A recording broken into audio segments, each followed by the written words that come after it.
coming for this panel session. I have excellent, well, sorry, that's a cheat already. We shouldn't be going there. Okay, I hope you all can see the screen. Just gonna mute list. Yeah, so today, this afternoon, it's gonna be, I like to call it the Satay Santai. We have three great speakers. They're just speakers. I'm not so sure if all of you could see them because I've closed my video. Yeah. So we have Dr. Chi Su Yin with us. He's from the Global Peace Foundation, Malaysia. He's actually a medical doctor by profession, but I reckon full-time doing a lot of work on the ground. We also have Dr. Chi Su Yin. She is from University Science Malaysia. And Nigel, he's the co-founder of Chumbaka. And yeah, he was a bit worried because he doesn't have his doctor, but I told him he's a graduate from Imperial College. That is totally an honor. I will cut and paste in the chat their bio data. So perhaps we can start off by looking at the agenda on the right side. So I will give each panel sessions to speak a bit about what they've done, but we have to cut it short. I hope that's all right with all my panelists, like about 5 minutes, so that the rest of the audience would know what exactly you're doing. All right. So we shall start with Chumbaka, followed by Global Peace Foundation, and finally Dr. Chi from USM. Is that all right? Okay, I'll stop share. Hello, everyone. My name is Nigel. Good afternoon, good morning to wherever you are, right? Chumbaka is a social enterprise. We have a vision that one day all children will have the right skills to navigate the changing future. We do so by inspiring children to create with technology, but we do recognize also that you can also develop different skills through different activities. But for us, we are good in technology, so we use technology as a platform to inspire students to create. Our HQ is in Penang, but we have partners over Malaysia.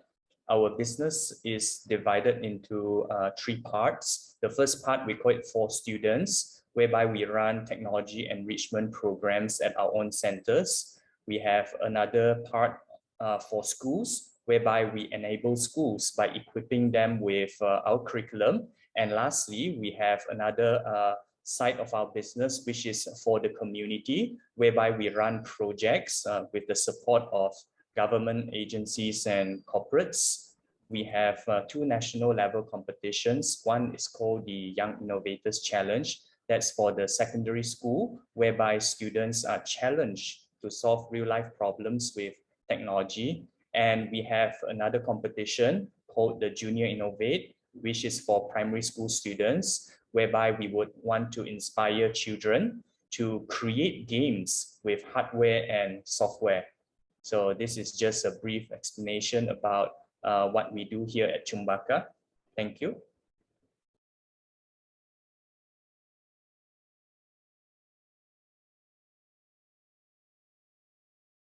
Who's next? Dr. Thye? Okay, let me share my screen. Okay, good afternoon, everyone.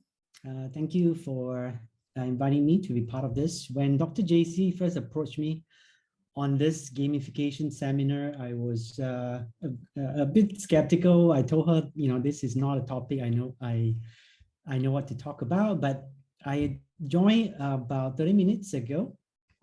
And after listening to various speakers, I realized that, you know, if gamification is a tool to solve problems, you know, it's embedded in what we do as well, working with the community on social impact. Yeah.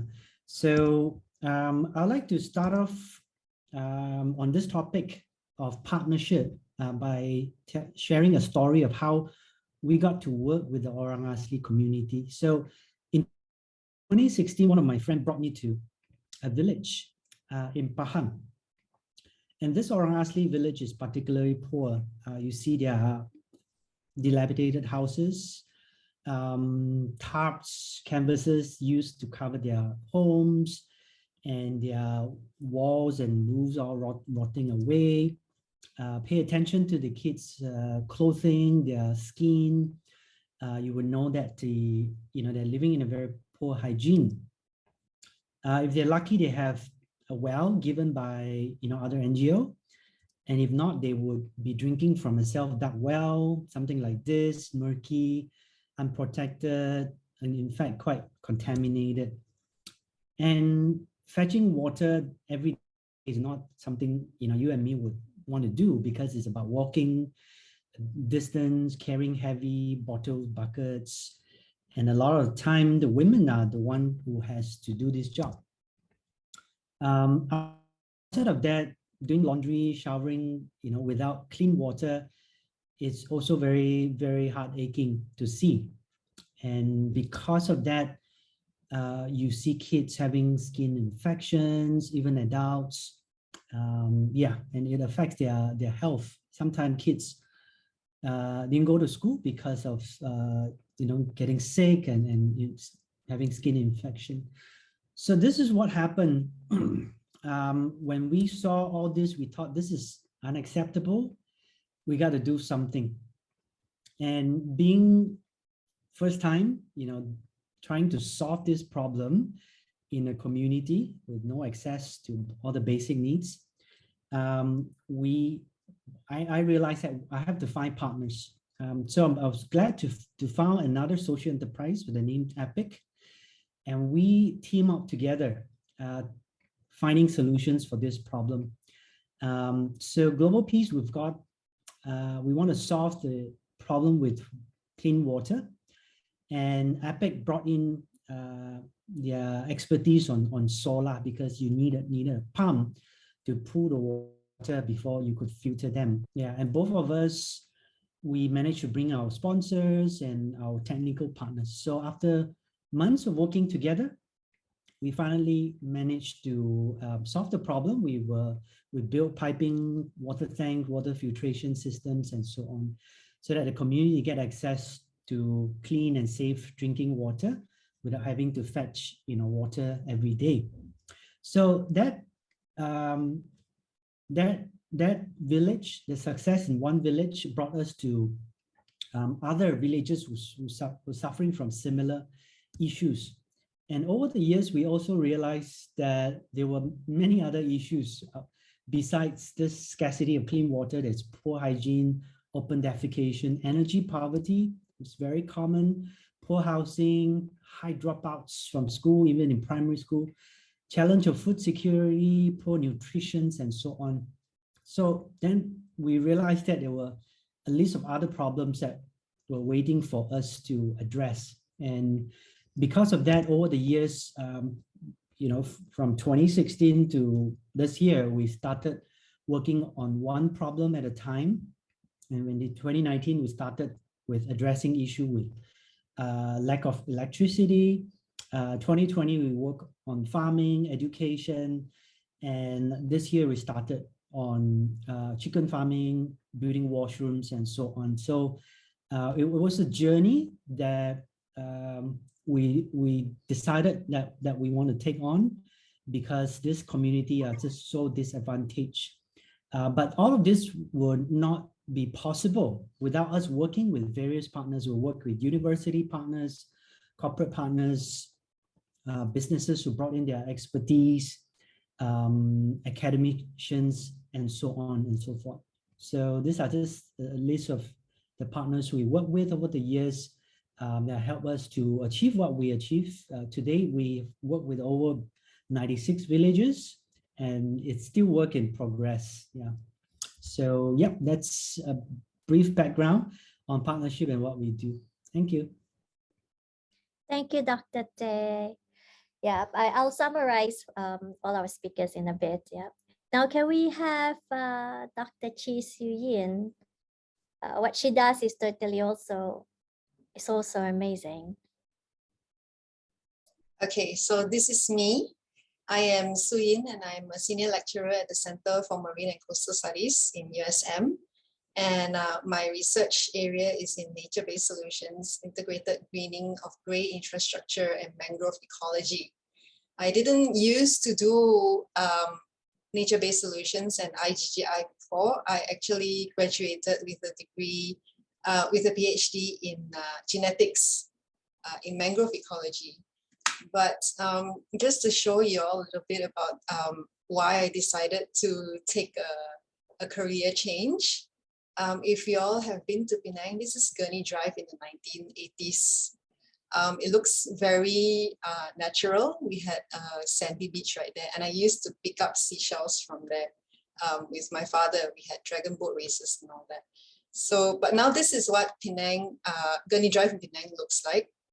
The coastal areas have been hardened with seawalls and rock revetments.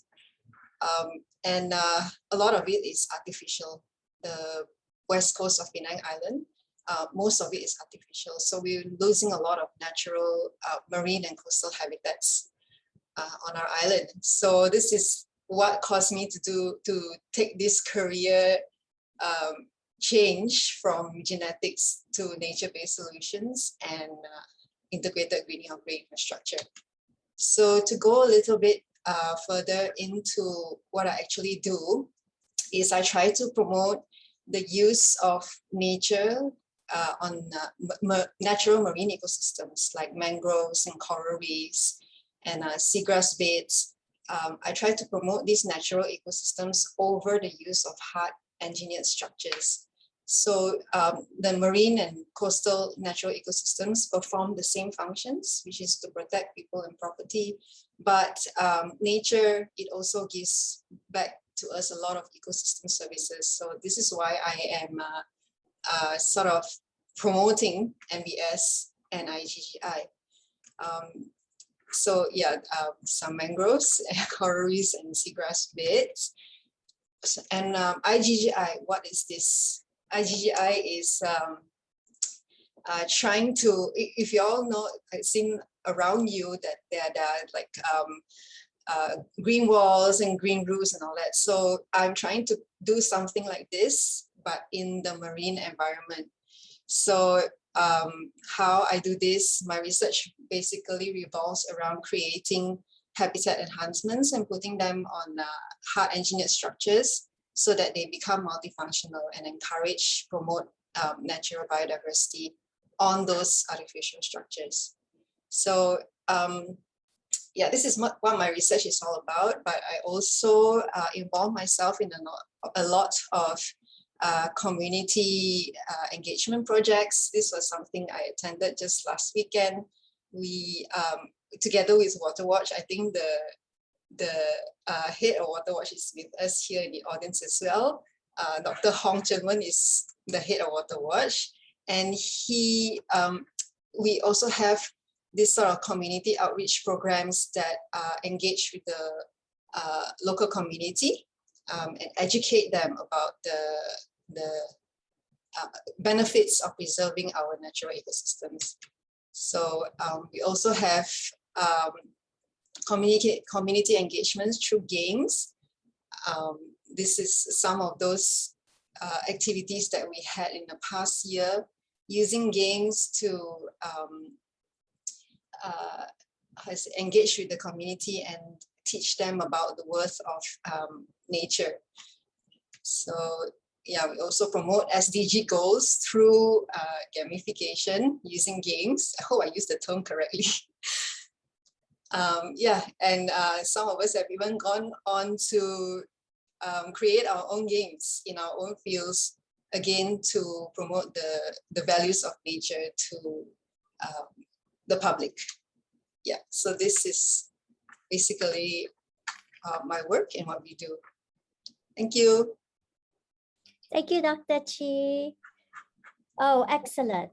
So a lot of the audience must be wondering, like, why are we having an academician? We're having someone from the industry. I think Nigel and Chumbaka is very known in the whole of Malaysia because of the Young Innovates, Junior Innovates competitions.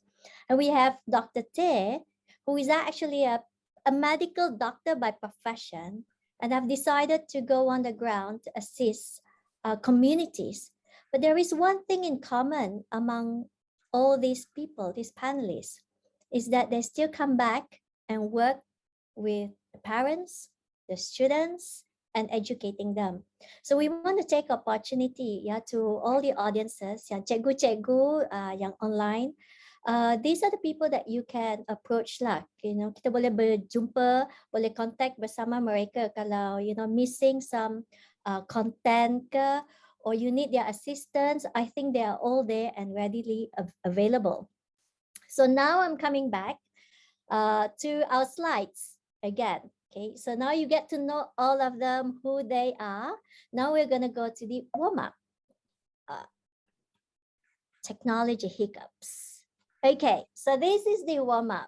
Usually every year we have participants coming, those of you who have been joining us from day one. I recognize some of the names.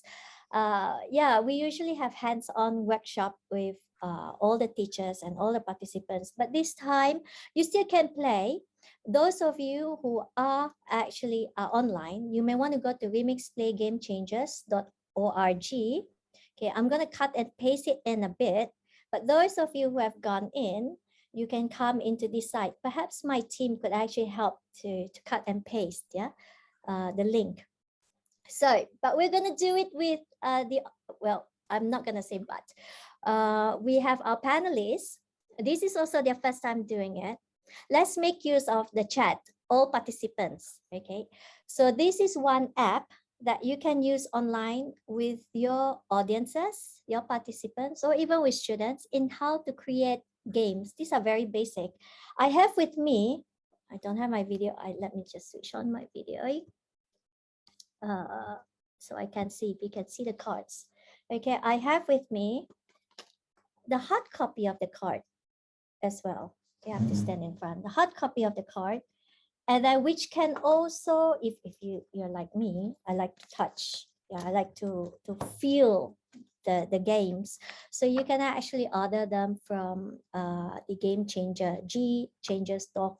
I reckon it's free. I'm not so sure, but otherwise you can use it online. So anyhow, I don't want to spend too much time explaining. Let's get the participants to see if they can co-create certain sort of games. Audience and participants online, wherever you are, you can put in the chat. Well, how it works is you have the topic. Plastic pollution is the topic. And those of you who knows Pokemon Go can think of a way to create perhaps a game using Pokemon Go strategies to maybe teach on plastic pollutions. I'll give you an example with this. Yeah. For example, I'm a Pokemon gamer. I love Pokemon Go and I still play it until today.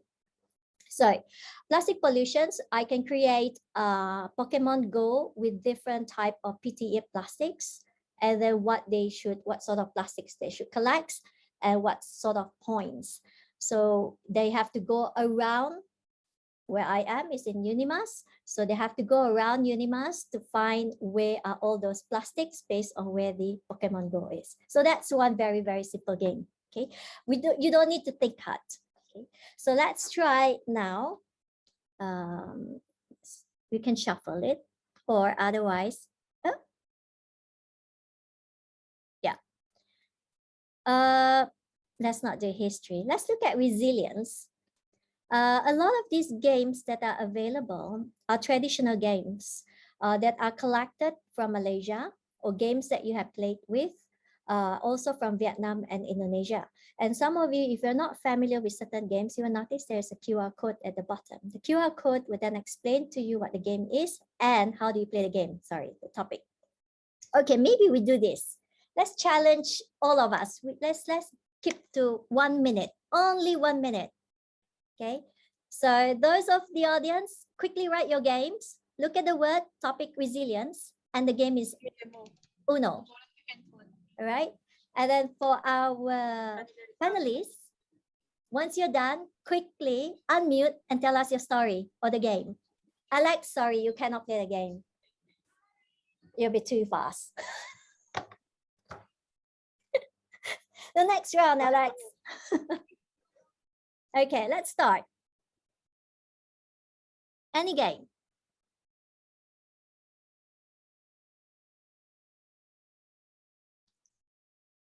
Resilience using Uno.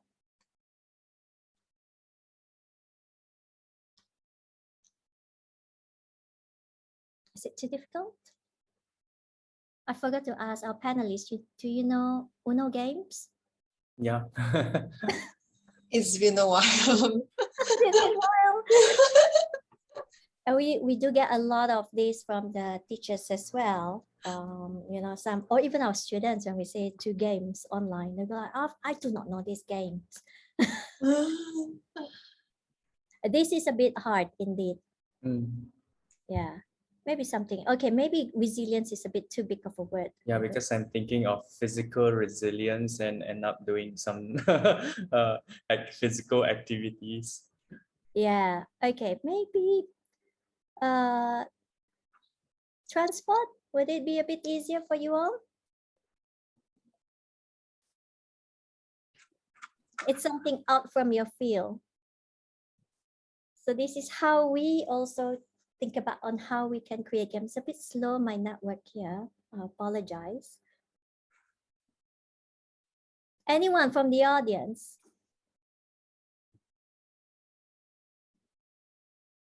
Okay, Alex, let's start with him first. Oh yeah, you could potentially use Uno as a kind of crisis management activity. So you could look at transport in a city or in a country, and you could use the cards to kind of generate random issues in the transport system. So perhaps there's a flood in a tunnel, perhaps there is a congestion from an exhibition or a large event. So you could use the cards as a kind of prompts to have students adapt the transport model in the city based on the random ideas that come from the cards. How's that? That's good. That's one. I mean, there's no right and wrong to the answer, and you're right. You know, so your Uno can be instead of 1, 2, and I can't remember, so it's in Uno, but you can change the content.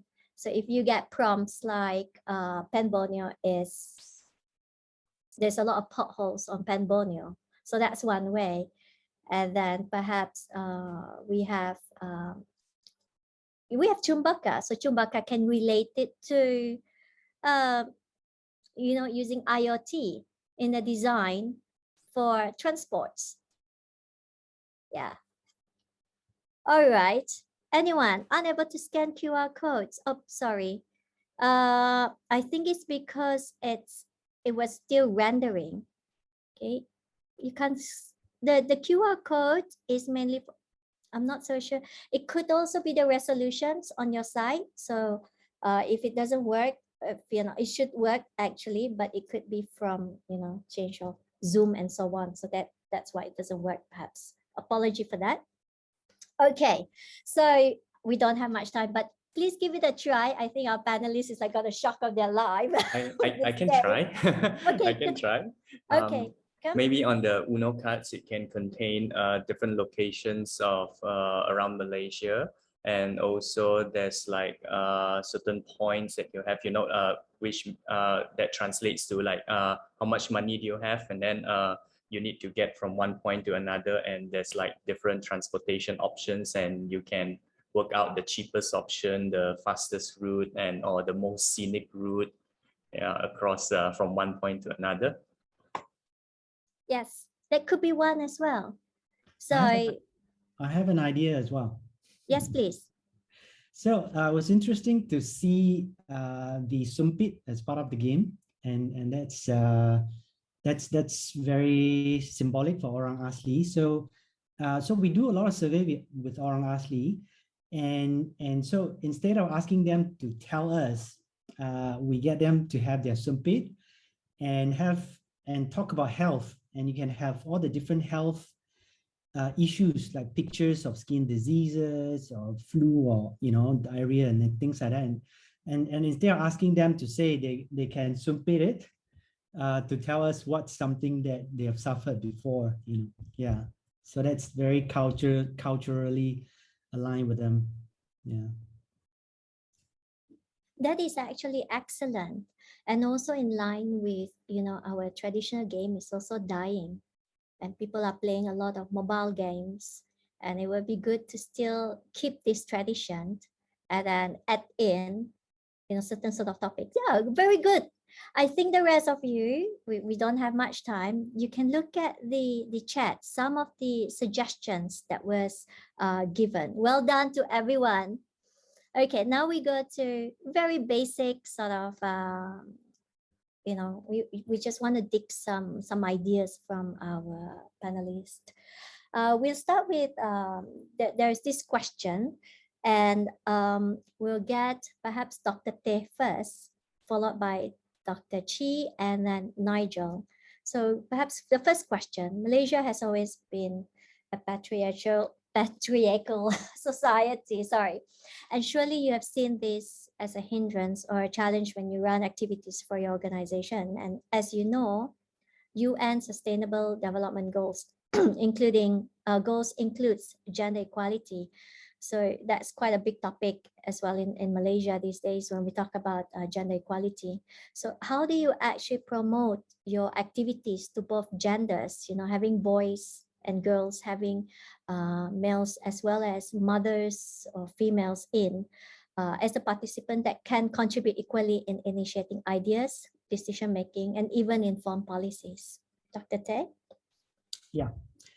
This is a very relevant question for the Orang Asli community as well, that we work with primarily, because the Orang Asli communities, in our observation, are also very patriarchal, and but it differs from village to village in terms of their dynamics. So what is important for us in our approach to encourage participation from both male and female is to at least have the women give their voice. And so in community that the women tend to be very shy, we have to design tools that would encourage them to speak up. And it's not working when we just ask them. You know, we ask them to answer. Many times we found the women will just smile and they turn their face away, shying away from question. So I would like to share a few photos. Can I share my screen? Just a quick tool that we will use. Yeah, so just an example, this is a menstrual hygiene survey. It's a very sensitive topic, and most women wouldn't speak, you know, if they are actually men around, or if they're not given a tool. So my team and I, over the years, we've come up with methods of how to get women to speak by, first of all, getting them to vote, converting questions into picture cards, and letting them vote. Because once they started to vote, they can then talk about what they voted. Yeah, so we've done a lot for needs assessment on what are the issues that they face in the community, and we even encourage kids to speak out if they manage to participate in the voting process. So yeah, so this is one very simple way of encouraging equal participation between men and women. Yeah. That's really interesting, by using photos as well, and then getting them to pick photos if they are unable to articulate it very well, isn't it? So likewise also can be used in schools. Okay, let's listen to Dr. Chee, because she goes on the ground very often. How do you get both genders? Yeah, I think having equal numbers of men and women in the round table is really essential.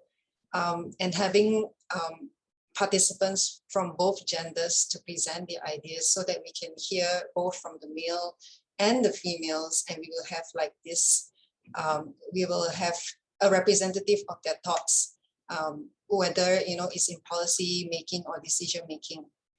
We should also develop or support programs that provide training to women candidates, for example, in the skills needed for effective campaigning, and to elect women in the skills in effectively carrying out their functions and supporting equality objectives. We should also facilitate linkages among various actors that aim to bring gender equality issues into the decision-making process. How else can we do this? We can also promote awareness and support for the goal of gender equality among decision makers through public awareness and campaigns, and also strengthen monitoring, reporting, and knowledge about women's participation in decision making through improved data collection, dissemination, and analysis. So those are my 2 cents of how we can ensure contribution from both male and female participants. All right, thank you, Dr. Chi. Well, I'm looking at the time as well. Nigel, you have a lot of competition. Is there a nice sort of equal boys and girls joining all this competition, or is it skewed to more boys?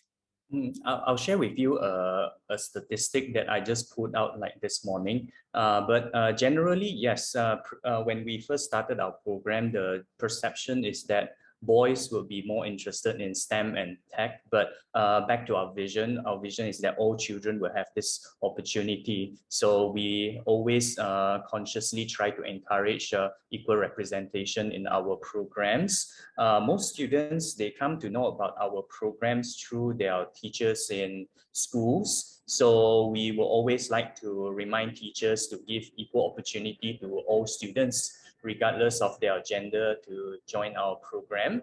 One of the ways that we use is to highlight past students' projects to the teachers to show them that, hey, actually, all girls teams can actually win the competition as well. Okay, in fact, right, let me just share with you some statistics for this year. For the Junior Innovate competition, we have 43% of participation from girls, but that translates to 58% of them winning the competition. And for the Young Innovators Challenge, which is for the secondary school, 44% of the participants are girls, but 63% of the winners are girls. So it's very impressive. In fact, I would like to share with you one video in the chat. Just now, Alex did mention about this microscope project. In fact, this project is also one of the winning ideas from back then. I think it's in 2016. A group of girls from one of the rural school in Selangor, they actually innovated this microscope to include a mobile application whereby you can actually take photos of your specimen and share it to your friends. So this idea actually won the first prize in the Young Innovators Challenge, and they actually got a grant from Sime Darby to actually produce, I think it was 1,000 units of this microscope and give it out to schools all across Malaysia. So this shows that girls can really excel in this kind of competitions if they are given the right opportunities. Oh, that's really excellent. So education should be inclusive, like every gender should be allowed to learn and allowed to study, because I think a lot of teachers are also experiencing that, teachers who are sent to rural areas, then they might find like how you're going to attract these kids, because certain sort of kids would have to go to the farm instead of going to the school. These are reality. But it is good that I hope teachers out there will be aware of this and see if we can get them in. That will lead us to the last question because of a time limit. I'm just going to share the slide again so everyone could see the last sort of questions. And I think this is very much related to all those teachers who had to leave their hometown and go to another state. Even though Malaysia is very small, but we come from different culture, we speak different language, we eat different food. So perhaps your ideas, your panelists, you could share, like how do you promote these intercultural communications? As we all know, when we talk about intercultural communications, we want to have understanding. It's all about understanding one another. Like we go in. I'm not so good in this peribahasa Melayu that goes like pergi kandang kabau mengamu, is it, or things. So I think it's learning. Once we go into a community, we learn. So what are the strategies that that you use to communicate with these societies, and how do you actually initiate change? And when we talk about change, would be awareness in educations, for example. So perhaps we start with Dr. Chee, followed by Nigel and Dr. Thye after. Hi, can you hear me? Yes. I think it's really important to engage with people from different cultures, to seek out the different roles and learn about their lives and how they function together as a community, and to try to understand what works for them and what does not, and then think about the improvements that need to be made to have a positive effect collectively. And I think it's also important to find like-minded people and start sharing ideas, knowledge, and skills and experiences. Networking is really important in this, and to use, all the different kinds of platforms that are out there to really bring people from different cultures together, and, just to discuss and start collaborating and communicating. Yeah. Thank you, Dr. Chee. Yeah. Nigel? Yeah, this question is an interesting question. I remember when I was teaching as a Teach for Malaysia fellow, I was sent to this a small village in Sekinchan. It's a fishing village 2 hours away from KL. Although I grew up in Kuching, but predominantly a Chinese area, but going to Sekinchan, they have a different culture as well. So I think there's no particular strategy that I use, but rather I think when it comes to education, especially, we have to do it with a sincere heart. We have to be genuine, and we all want the best for the students, get to know them and understand what are their needs. I remember when we were doing projects, the students come up with very localized and very interesting ideas. One of the ideas that I fondly remember is that because it's a fishing village, they created this salted fish dryer. And then also there was one group of students that I think Dr. Thye know them. They met the Thye before during one of the conference. They actually invented a selfie stick that they put in the middle of the paddy field, because Sekinchan is also famous for tourism. So a lot of tourists go to the paddy field and end up trampling the crops. So the farmers, they don't like it. So what they turn this problem into an opportunity by putting a stick in the middle of the paddy field to help the tourists take photos, and both the tourists and the farmers are happy. So I think it's all about localizing giving a context to every situation, and how explain to students, get them to brainstorm how to use what they have learned to solve in a local context. That's excellent, actually. That's innovation in itself within the community. And who says community cannot innovate, isn't it? Yeah. All right. Dr. Thye. Yeah, thanks, Nigel, for reminding me that group of very, very bright students. As for me, yeah, one of the questions that I usually get, because I work with the Orang Asli, is that people ask me, how is the Orang Asli during the pandemic? And I always tell them that I can't answer you, because every Orang Aslis are different.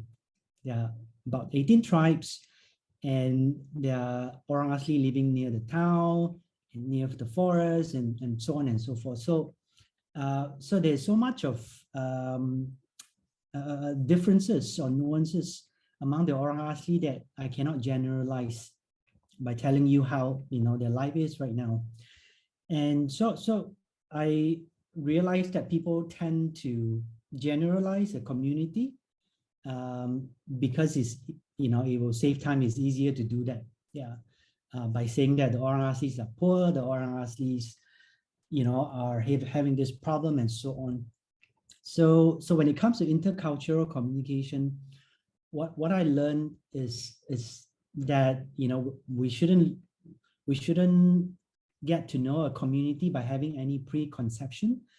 Having just a curious mind and be very open-minded, talk to them, engage them, is the best way of learning about a particular culture and a community. Yeah. And I always encourage my team members to do that as well, not to generalize anything, stereotype anyone, just go in and talk to them and get to know them. Yeah. Thank you so much, Dr. Day. I'm aware of the time.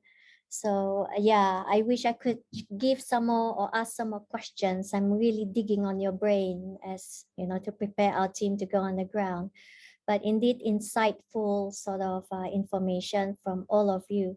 To all the other participants, I think our panelists would still be around. So if you do have any questions, just type in the Q&A. They can have access and they will reply to you. I mean, this is a great opportunity because we have these experts. They might visit you in your local, in your neighborhood as well. So, all right. Thank you again, Nigel. Thank you, Dr. Chee. Thank you, Dr. Day. Yeah, it's indeed a great pleasure to having to listen to you, and we hope we will continue to work together, right? So now I pass the time back to the host. Thank you.